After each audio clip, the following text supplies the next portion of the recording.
Brought to you by Baidyanath Shankhpushpi, मानसिक तनाव और दिमागी ताकत बढ़ाने में लाभकारी। रामपुर तिराहा कांड 30 साल पहले घटी इस घटना ने पूरे सूबे को दहला दिया था। पुलिस की गोलियों से लोग मारे गए, कथित तौर पर कुछ लाशों को खेत में दबा दिया गया, औरतों का बलात्कार किया गया। तब के मुख्यमंत्री मुलायम सिंह यादव जनता के विलन बन गए थे। अब इस केस में फैसला आया है। सोमवार 18 मार्च को मुजफ्फरनगर के अतिरिक्त जिला न्यायाधीश की अदालत ने एक महिला प्रदर्शनकारी के बलात्कार और लूटपाट के जुर्म में 2 पूर्व पीएसी हवलदारों को आजीवन कारावास की सजा सुनाई है। मुजफ्फरनगर के अतिरिक्त जिला सरकारी वकील प्रवेंद्र कुमार ने मीडिया को बताया कि अदालत ने रिटायर्ड कांस्टेबलों मिलाप सिंह और वीरेंद्र प्रताप को दोषी ठहराया। उन दोनों पर 50,000 रुपए का जुर्माना लगाया गया और उन्हें आजीवन कारावास की सजा काटने के लिए जेल भेज दिया गया है। दोनों दोषी कांस्टेबल पीएसी की 41वीं बटालियन में तैनात थे, जो घटना के समय गाजियाबाद में कैंप कर रहे थे। पूरा घटनाक्रम आपको बताते हैं। 1990 में मंडल कमीशन की सिफारिशों के लागू होने के बाद राजनीति और पब्लिक विमर्श 2 खेमों में बंट गए थे। देश की युवा पीढ़ी में तनाव पसरा हुआ था। सरकारी नौकरी किसको मिलेगी, किसको नहीं, ऐसी तमाम बातें फजा में तैर रही थी। हालांकि पार्टियों ने मंडल का खूब फायदा उठाया। किसी ने पक्ष पकड़कर अपनी राजनीति चमकाई, किसी ने सिफारिशों का विरोध कर बाड़बंदी की। उस समय अपनी अलग पार्टी बना रहे मुलायम सिंह यादव अपने वोट बैंक को लुभाने के लिए ओबीसी रिजर्वेशन को हर हाल में लागू करने के पक्ष में थे, यानी मंडल के पक्ष में थे। मंडल लागू होने से 1 साल पहले उत्तर प्रदेश में पिछड़ी जातियों के लिए 15% रिजर्वेशन लागू किया गया था। मंडल आने के बाद ये सीमा बढ़कर 27% कर दी गई। इस आरक्षण ने यूपी के पहाड़ी हिस्से के लोगों में अलग राज्य यानी कि उत्तराखंड की मांग को तेज कर दिया। उन्हें लग रहा था कि ओबीसी रिजर्वेशन के चलते उनकी नौकरी पर मैदानी इलाकों के लोग कब्जा कर लेंगे। ललन टॉप ने उस वक्त के एक आंदोलनकारी से बात की तो उन्होंने बताया, सबको लग रहा था हमारी नौकरियों पर बाहर वाले आकर कब्जा कर लेंगे।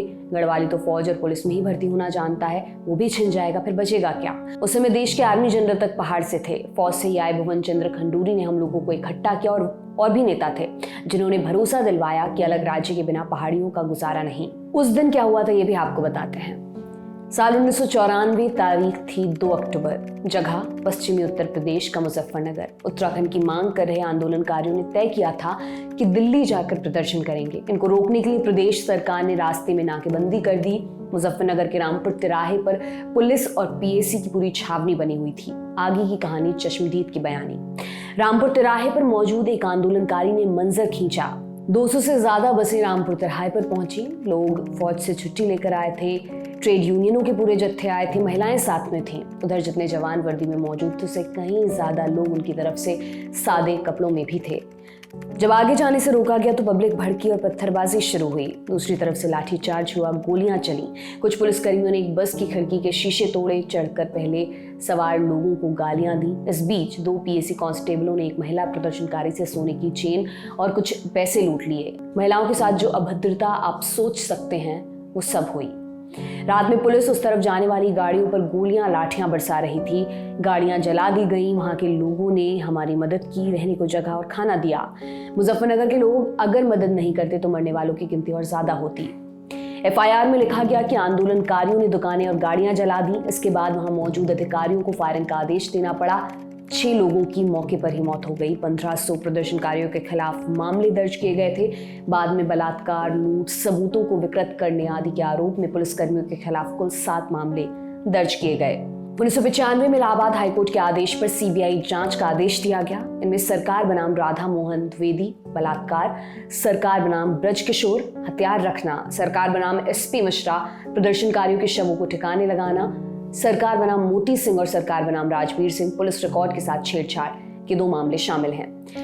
मुख्यमंत्री मुलायम सिंह यादव ने रिटायर्ड जस्टिस जहीर हसन से इसकी जांच करवाई। जांच में कहा गया कि मौके की नजाकत तो देखते हुए बल प्रयोग किया, जो बिल्कुल सही था। रबर बुलेट फायर किए गए थे, जिससे अनावश्यक रूप से कुछ प्रदर्शनकारियों की मौत हो गई। 2000 में उत्तराखंड एक अलग राज्य बन गया। लोगों को लगा इसके बाद राज्य की सरकार दोषी पुलिस वालों पर सख्ती से कार्रवाई करेगी। 2003 में उत्तराखंड हाईकोर्ट ने 1994 के मुजफ्फरनगर जिलाधिकारी अनंत कुमार सिंह को नामजद किया। जनता पर गोली चलाने का दोषी मानते हुए पुलिस वाले को 7 साल और 2 पुलिस वालों को 2 साल की सजा सुनाई। 2007 में सीबीआई कोर्ट ने एसपी राजेंद्र पाल सिंह को बरी कर दिया। सिंह को उत्तर प्रदेश सरकार का पूरा सहयोग मिला। 2007 में उत्तराखंड के मुख्यमंत्री भुवन चंद्र खंडूरी रामपुर तिराहा गए, वहां घोषणा की सभी पेंडिंग केसेस पूरी शिद्दत से लड़े जाएंगे। इस घोषणा के बाद कुछ खास बदलाव हुआ हो, इसकी कोई जानकारी पब्लिक में तो उपलब्ध नहीं है। सरकार की इस नजरअंदाजी पर स्थानीय लोगों में गुस्सा है। वो कहते हैं खंडूरी, बहुगुणा और रावत सब इस कांड का नाम लेकर मुख्यमंत्री बन गए। 15 साल में उत्तराखंड ने 8 मुख्यमंत्री देखे, राज्य 20 साल और पीछे चला गया। जितने पुलिस वाले दोषी थे उन्हें सजा तो दूर, उल्टा प्रमोशन दिया गया। बीजेपी राज्य बनाने का श्रेय ले लेती है, लेकिन आरोपी डीएम को उन्हीं की सरकार ने निजी सचिव बनाया। एसपी से लेकर हवलदार का कुछ नहीं बिगड़ा। पुरानी पीढ़ी अभी भी उत्साह है, नए लोगों के लिए तो एक बोरिंग रस्म अदायगी बनकर रह गई है। अब जाकर ये मामला किसी अंजाम तक पहुंचा है। एडीजे शक्ति सिंह की अदालत ने रिटायर्ड कांस्टेबल मिलाप सिंह और वीरेंद्र प्रताप को भारतीय दंड संहिता की धारा 354, 376, 2G, 392 और कोर्ट ने सजा सुनाते हुए रामपुर तिराहा कांड की तुलना जलियांवाला बाग कांड से की और दोषी सिपाहियों के प्रति किसी भी तरह की सहानुभूति से इनकार कर दिया।